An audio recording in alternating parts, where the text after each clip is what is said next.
You ever get that feeling that the market just has a mind of its own? You know, like a distinct rhythm, a pulse that you can almost feel. Well, that pulse is exactly what traders call momentum. And today, we're going to break down the key indicators that help us read that energy. So let's just dive right in.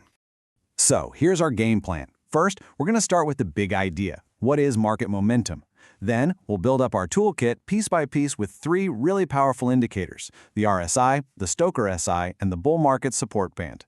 And then, for the grand finale, we'll put them all together and see how they create a complete and pretty darn reliable trading system. So what exactly is momentum? Honestly, the best way to think about it is like a car. It's not just about which way the car is going, but how hard it's hitting the gas or slamming on the brakes. The market has that exact same kind of energy. Which, of course, brings up the big question for any trader. How in the world do you actually measure that energy? How can you tell if a trend is just getting started or if it's running out of steam? Well, that's exactly what these tools are for.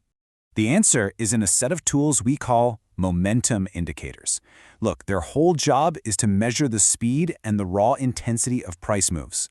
They help us spot when a market is overbought, it's gone up way too far, way too fast, or when it's oversold, which means it's just been pummeled way too aggressively. All right, let's get into our first and, frankly, most fundamental tool. If you only ever learned one momentum indicator, it should probably be this one, the Relative Strength Index, or as everyone calls it, the RSI. This thing was developed by a literal legend in technical analysis, J. Wells Wilder, and its genius is really in its simplicity. It just looks at a set period, usually the last 14 candles on your chart, and it compares the size of the average up moves to the average down moves. That's it, and the result is just one simple number that tells you so much about the underlying strength of a move. So how do you actually read this thing? Well, the classic rule is pretty simple. Anything above 70 is considered overbought, and anything below 30 is oversold. But listen, here's a pro tip. The 50 line. That is the real battleground. If the RSI can hold above 50, it's a huge confirmation of a strong uptrend.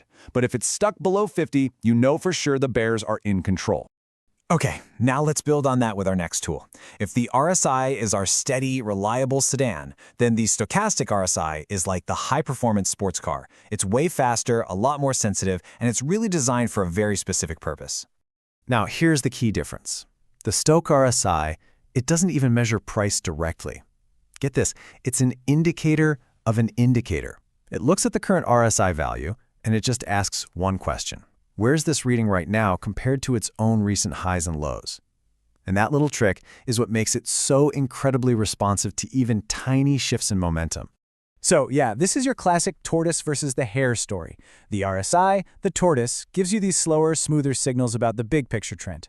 The Stock RSI is the hare. It's lightning fast, giving you much earlier signals. But, and this is a big but, here's the trade-off. With all that speed comes a much higher risk of false signals. It can get really jumpy, which is exactly why you never ever use it by itself. Okay, so we've got tools to measure speed and acceleration, but now we need to define the context. We need to know what kind of road we're even driving on.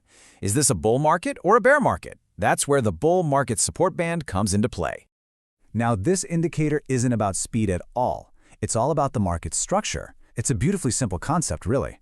It's just a zone on the chart made by two key moving averages, which are really just smoothed out price lines. Its whole job is to act as a clear line in the sand between a bull market and a bear market. And the rule here is incredibly simple. As long as the price is trading above this band, the bulls are in charge, and the market has a really strong foundation. But a weekly close below that band is a huge warning sign. It signals that the whole trend might be shifting, and it really opens the door for a much, much deeper correction. All right, this is where it all comes together. This is the fun part. We have our individual tools, right? But their real power, their magic, is unlocked when you use them as a team. This is the synthesis. So let's build a high-conviction, bullish signal using our three-part checklist. Okay, step 1, check the context. Is the price trading above the bull market support band? Check.